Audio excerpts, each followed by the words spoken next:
자, 학생 여러분 반갑습니다. 오늘은 우리가 이제 유가, 공맹순 다 끝났죠? 목자, 한비자 모두 끝났습니다. 오늘은 춘추정시대 이제 마지막 학파인 도가에 대해서 공부를 하겠습니다.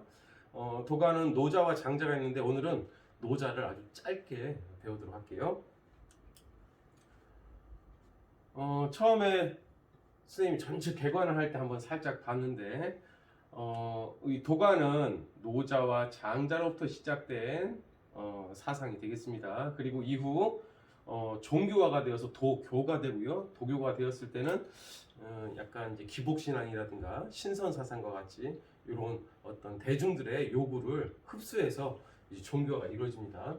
한국으로 들어와서는 도교는 수련도교라든가 민간신앙, 뭐 기수련, 마음수련, 의학발달, 건강하게 오래오래 사는 방법, 뭐 양생술 이런 것들로 발달하고요. 자연에 대한 관심, 옥황상제, 산심, 풍수지리설 이런 우리의 토속신앙과 결합을 하게 됩니다. 요 두 한국 도교와 도교의 유행은 그렇게 중요하진 않고요.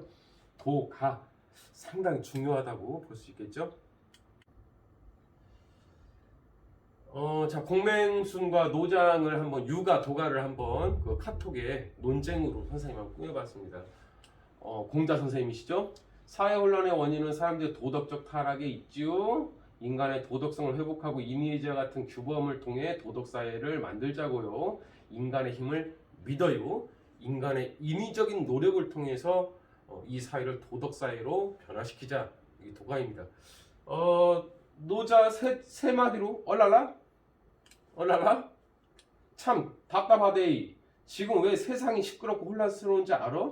바로 인간들이 지 잘났다고 만든 규범, 인의예지와 같은 예와 같은 규범, 사회 제도, 문명 이런 것들 때문이야. 근데 또 인위적으로 사회를 바로잡자고? 에잇! 그죠? 예. 그래서 공자의 철학을 우리가 흔히 플러스의 철학이라면, 무엇인가를 만들어서 세상을 바로잡으려고 한다면 노자 장자의 도가는 마이너스의 철학이라고 할 수 있습니다. 인간의 인위적으로 개입된 많은 것들을 다시 다 없애서 자연 그대로의 상태로 돌아가면은 사회 혼란도 종식될 것이다. 마이너스의 어떤 성격을 갖고 있죠.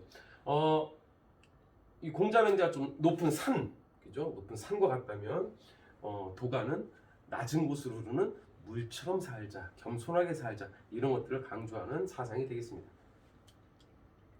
자, 먼저 노자를 한번 보도록 할까요?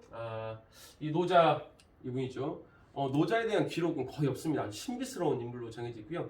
옛날에 주나라 왕실의 사서였다는 기록이 살짝 남아 있습니다. 그리고 주나라에서 이제 사서 생활하다 큰 깨달음을 얻고 이제 그 자연으로 돌아가려고 그 성을 나가게 되죠. 근데 성을 지키던 윤회라는 문지기가 노자 선생님 이렇게 나가시면은 노자 선생님 사상을 누가 전하겠습니까? 좀 기록으로 남겨주세요 해서 그때 바로 옆에 이제 PC방에 가가지고 워드 프로세서로 이렇게 적습니다. 이렇게 적죠. 근데 이렇게 적었는데 기껏 해봤자 뭐 A4지 한 뭐 서너 장 정도? 아주 짤막한 그 내용을 이제 남기게 됩니다. 그 짤막한 내용이 바로 지금 전해져 내려오는 노자의 도덕경이라는 책이 되겠습니다. 아주 심오하고요, 아주 어렵고요, 여러분들이 읽기에는 상당히 부담스러운 책입니다. 어떻게 보면은 아주 심오한 형이상학적 내용, 눈에 보이지 않는 추상적 어떤 내용에 대해서 근원적인 그런 질문을 던지는 책이 되겠고요. 그 내용들은 풀어서 제가 여러분께 쉽게 설명해 드리도록 하겠습니다. 한번 볼까요? 대화식을 한번 풀어봤습니다. 카를로스, 당최 모르겠슈. 사회혼란이 왜 생긴규? 노자, 자연의 도에 따르지 않는 인간의 그릇된 인식과 가치관, 자기 중심적인, 인간 중심적인 가치관, 편견, 그리고 인간이 만든 규범, 제도 이런 것들 때문이지. 카를로스, 아니 그럼 이 혼란을 어떻게 해결해야 되는 거유? 비틀즈의 노래 있잖아. Let it be, let it be, oh let it be, oh let it be. 내버려둬. 건드리지 말고 내버려둬 좀. 그냥 자연의 순리에 따르면 돼. 인위적인 건 모두 버리고 무위, 인위적인 걸 하지 않는 무위의 삶을 살면 되는 거야. 카를로스, 그럼 도대체 자연의 도가 뭡니까? 자연의 신비스러운 원리를 도교할 때 도가 많이 나오는데요. 도는 원리라고 이해하면 되겠습니다. 자연의 도, 자연의 원리. 그럼 원리가 뭐겠습니까? 봄, 여름, 가을, 겨울의 순환. 돌죠. 봄이 되면, 여름이 되면, 가을이 되면, 겨울이 되면 이렇게 돌지 않습니까? 그리고 계절의 변화에 따라서 생명들도 막 무성하게 자랐다가 낙엽으로 다 떨어졌다가 다시 차디찬 대지가 꽁꽁 얼어붙었다가 이 모든 과정들이 신비스럽지 않습니까? 봄이 되어서 지금 밖에 나오면 우성이산 앞에 새싹들이 막 파란 새싹들이 막 물론 파란이 아니라 녹색인가요? 네, 아주 새싹들이 막 올라오죠. 그 과정을 지켜보면 생명이라는 게 얼마나 신비스러운지 모릅니다. 가을 되면 또 무성했던 그 가지에 달린 잎사귀들이 또 탁 떨어집니다. 그 과정이 너무 신비로워요. 이게 바로 자연의 원리입니다. 낮과 밤 또한 낮밤, 낮밤 자연의 원리에 따라서 계속 순환이 되죠. 하루도 안 빼놓고. 자, 물은 위에서 아래로 흐르고 봄이 되어 대지에서는 생명이 돋아나고 이 모든 것들이 자연의 원리라는 거야. 우리는 그 원리에 따르기만 하면 돼. 물은 위에서 아래로 흐르는데 왜 댐을 막아가지고 물을 막어? 댐을 건설해서 왜 막어? 이것은 모두가 다 자연의 원리, 자연의 자연스러운 도를 다 어긋나는 거야. 인위적인 거죠. 자, 그래서 노자를 이해하려면 자연의 도, 자연의 원리 이거 하나만 이해해도 벌써 노자 사상 끝난 겁니다. 아, 자연의 도, 자연의 원리에 순응하는 삶을 살자. 아이고, 해맑네. 역시 사람은 웃는 모습 참 해맑은 것 같아요. 행복해서 웃을까요? 우리 그런 얘기 있지 않습니까? 행복해서 웃을까요? 웃으니까 행복해질까요? 자, 노자는 그럽니다. 어린아이는, 노자가 한 얘기는 아니에요, 이거는. 어린아이는 400번을 웃는데 어른은 하루에 15번을 웃는데요. 왜 이렇게 웃음이 이렇게 사라졌을까요? 왜 그렇게 마음을 좀 비우고 세상을 있는 그대로 허허허허 이렇게 받아들이지 못할까요? 우리 마음속에 뭔가 장벽이 있기 때문에 그렇겠죠. 뭔가 우리가 알고 있는 지식, 우리가 알고 있는 편견, 우리가 알고 있는 무엇인가가 세상을 있는 그대로 받아들이지 않고 뭐야 저거 짜증나 저게 웃기냐?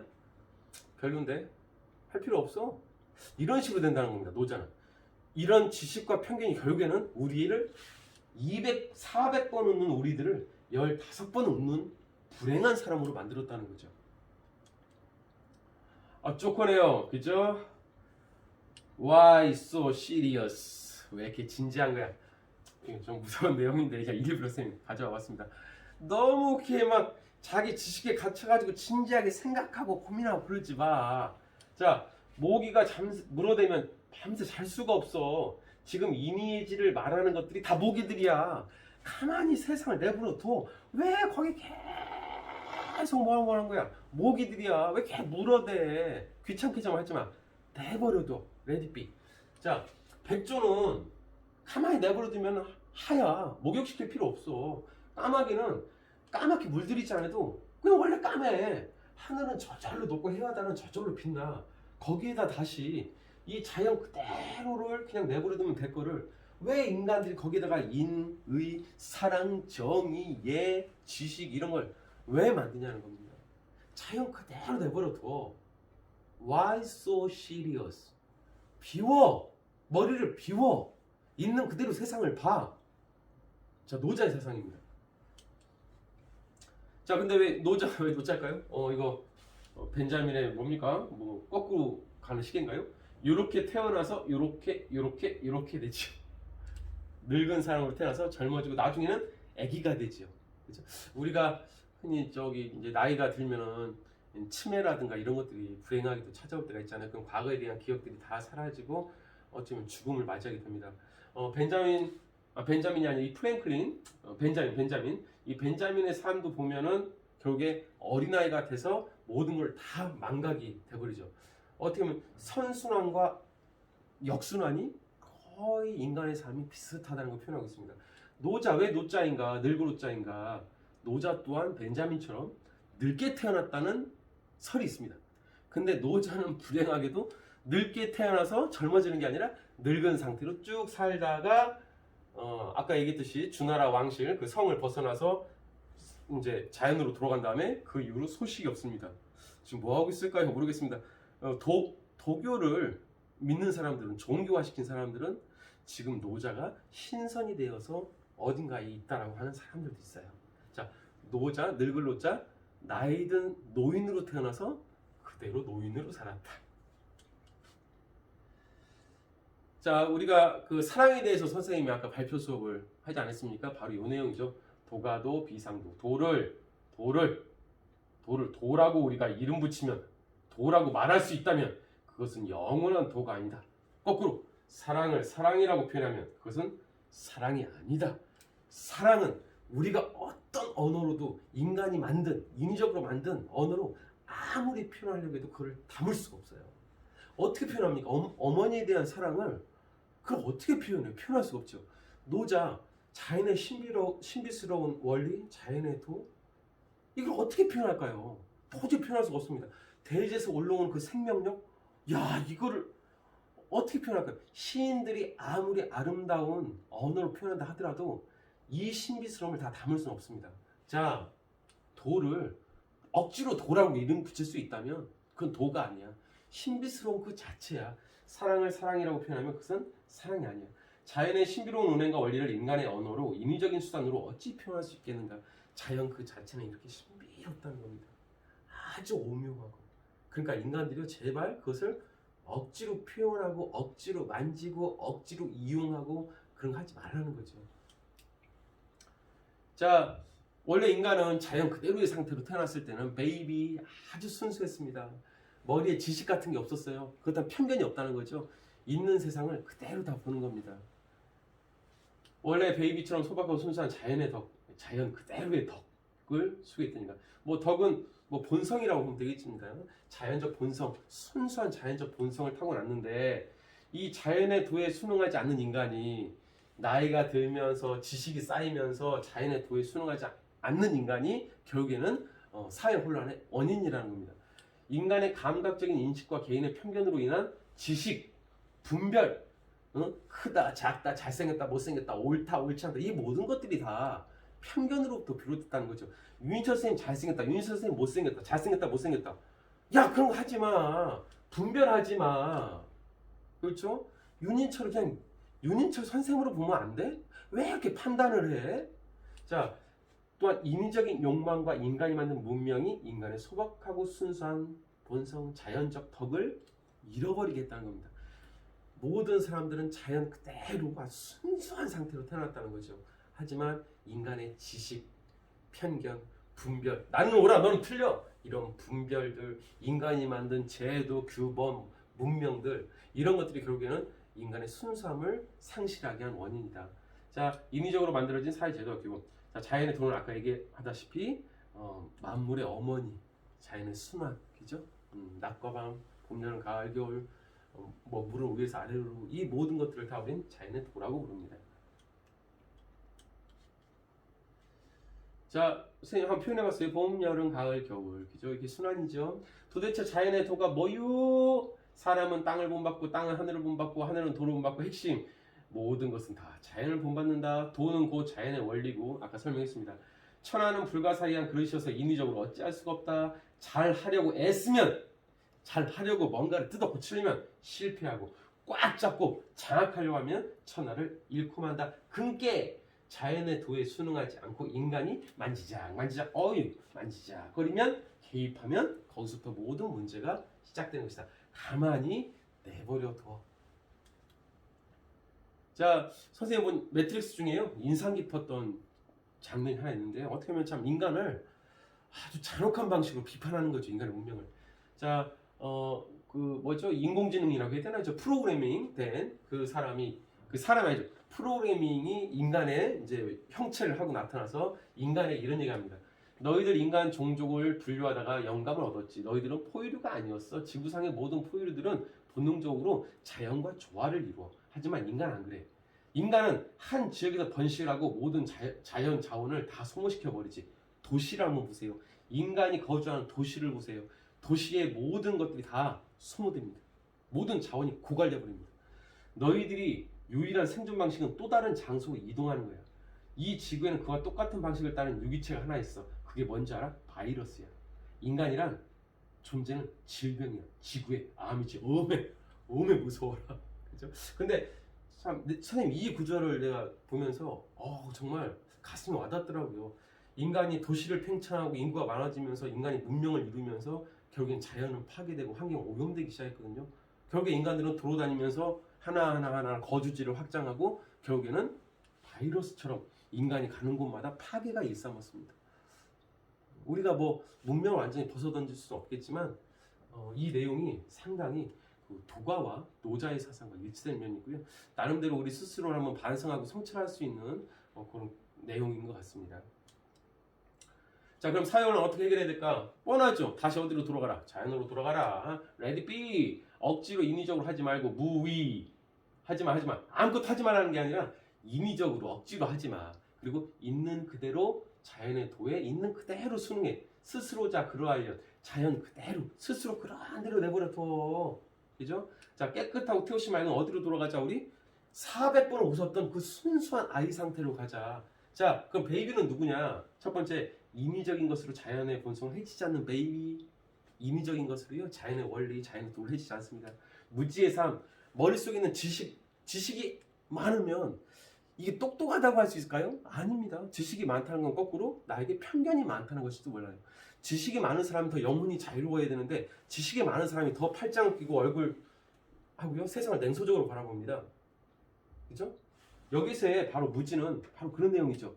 인위적 지식, 분별적 지혜가 없는 순수한 베이비, 편견이 사라진 아주 머리가 깨끗한 순수한 영혼인 베이비, 무욕, 사사로운 욕망, 지위, 명예, 무료 이런 욕망이 사라진 베이비. 이 베이비로 돌아가자는 게 바로 노자의 사상이고요. 노자의 도덕경에 자주 나오는 구절들이 모두가 다 영아라든가 그런 어린아이를 상징하는 표현들이 엄청 많이 나옵니다. 베이비로 돌아가자.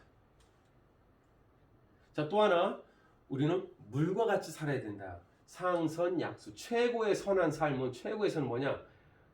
마치 약재요. 마치 물과 같은 삶이다. 물처럼 살자. 그럼 물이 뭐냐?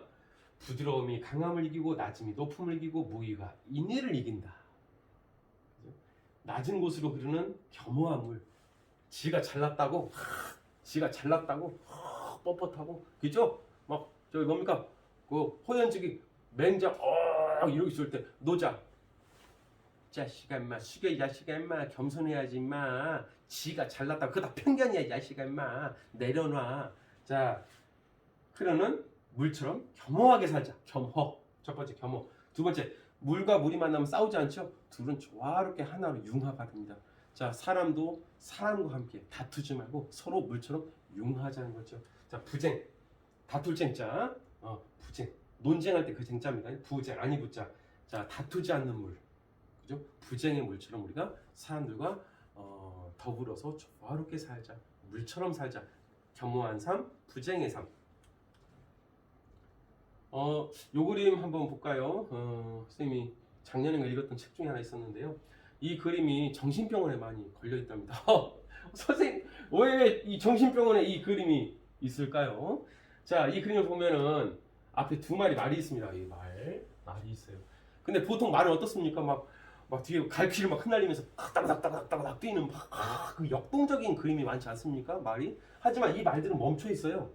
뒤에 넓은 초지, 넓은 자연 위에 가만히 멈춰 있습니다. 여기에 멍멍이도 가만히 멈춰 있어요. 아기는 편안하게 엄마 품에 안겨 있습니다. 뭔가 다 정적이죠? 다 멈춰 있습니다. 자, 말이 달리지 않아요. 모든 게 고요합니다. 달리는 말은 일을 하는 셈인데 보는 이로 하여금 나도 그러면 뭔가 해야지, 역동적, 이렇게 이건 게으름이야, 나태한 거야, 빨리 일어나서 말처럼 달려야지, 이런 걸 준다는 거예요. 하지만 이 말들은 달려야 함으로부터 빗겨서 있습니다. 쉬고 있어요. 이 넓은 평원에 서 있는 말 그 자체로부터 우리는 쉼의 정서를 받는 것입니다. 잠시 쉬어도 된다는 겁니다. 너 열심히 살았잖아, 열심히 뛰어왔잖아, 남들과 경쟁했잖아, 이기려고 했잖아. 잠시 다 내놓고 이 말처럼 잠시 쉬어. 이게 왜 정신질환자, 정신병원에 많이 걸려있는 그림일까요? 바로 이겁니다. 잠시 내려놔도 돼. 잠시 멈춰도 돼. 잠시 한숨 돌려. 어떻게 우리가 죽을 때까지 그렇게 말처럼 뛰면서 살 수 있겠어? 잠시 쉬어. 자, 노자의 사상과도 좀 상응하는 부분이 있어서 선생님 가져와 봤습니다. 자, 노자가 꿈꾸는 이상사회. 자, 재밌는 거. 내가 노자 도덕경 읽으면서 재미난 구절. 자, 정치는 작은 생선을 굽는 것처럼 해야 된다. 생선을 잡고 이리저리 뒤적거리면 망가지는 것처럼 통치자가 백성들의 삶을 간섭하고 끼어들면 백성들은 더 혼란스럽고 망가지게 된다. 자, 생선 성질 급한 사람, 왜 이렇게 안 익는 거야? 빨리 왜 이렇게 안 익는 거야? 생선 다 망가집니다. 그죠? 나중에 털다 보면 가시밖에 안 남아요. 살은 다 떨어지고. 그렇죠? 정치도 이렇게 하면 사사건건 개입하고 간섭하고 잔소리하고 막 이러면 안 된다는 거예요. 그냥 기다려 잠시. 그죠? 잠시 기다려. 개입하지 않는 정치, 그죠? 인위적인 것들이 최대한 배제되는 정치, 이런 것들을 꿈꾸면서 나라 이름은 소국 과민이라고 불렀습니다. 작은 나라, 적은 백성. 이게 나라 이름은 아니고 나라의 특징인데요. 나라는 작아야 되고 백성들은 적어야 된다. 작은 나라, 적은 백성이 사는 나라. 왜? 나라가 원시 공동체처럼 작고 사람들이 적어야 규범이라든가 아니면 제도라든가 이런 문명이 없어도 잘 돌아가겠죠. 이게 거대화되면 사람이 많아지면은 나라의 규모가 커지면 당연히 어쩔 수 없이 인위적인 제도와 법이 필요할 수밖에 없으니까. 백성들의 삶에 개입하지 않는 무위 정치, 백성들의 평화로운 삶을 중시하는 작고 소박한 공동체, 통치자 이 생선 막 하는 게 아니라 가만히 백성들을 믿고 내버려두는 통치자. 왕이 있기는 한겨 왕이 있는데도 불구하고 정말 왕이 있는지도 모르는 정치. 어쩌면 이게 이상적인 정치라는 거죠. 계속 개입하는 게 아니라 학교가 잘 들어와. 근데 우리 학교는 교장선생님이 있는지 없는지도 모르겠어. 노자의 입장으로서는 최고의 교장입니다. 그렇죠? 개입하지 않고 간섭하지 않는데도 불구하고 학교가 잘 들어간다? 최고죠. 이런 나라가 바로 소국과민이 되겠습니다. 자, 육아와 도가의 논쟁 한번 잠깐 볼까요? 이복의 노 선생, 인간의 도덕성이 타락했어. 인과 예를 통해 도덕 사회로 만들어야 돼. 시답지 않은 소리 잘난 체 하지 마. 뭘 하려고 하니까 더 혼란스러운 거지. 만지작대지 마. 임의예지 법 등 그딴 거 다 없애야 해. 하지 마 이 짱구머리야. 아유 짱구머리. 이런 거 쓰면 안 되는데. 그렇죠? 예. 자, 오늘 수업 다 이해됐습니까? 마지막 이것으로 오늘 수업 마무리하도록 하겠습니다. 자, 노자, 육아는 플러스다, 노자는 마이너스다. 자연의 도에 순응하고 인위적인 것을 최대한 다 배제시켜라. 물처럼 사는 삶이 최고의 삶이라. 흐르는 물처럼 자연스럽게 겸손하게 다투지 말고 이렇게 살아라. 무위자연, 인위적인 것을 거부하고 내버려둬라. 레디비, 소국가민, 작은 나라, 적은 백성, 무지, 무용, 무의한 베이비들이 사는 나라, 소박한 나라가 되겠습니다. 육아가 뭔가를 하려고 한다면, 공맹순이 뭔가 하려고 한다면 플러스, 도가는 하지 말라라고 하는 마이너스의 사상이다. 자, 오늘 수업 여기까지 하고요. 이제 우리는 춘추정시대 제자백과 딱 한 명, 장자만을 남겨놓고 있습니다. 장자는 다음 시간에 이어서 하도록 할게요. 오늘 여러분들 공부 안 하고 고생 많았습니다.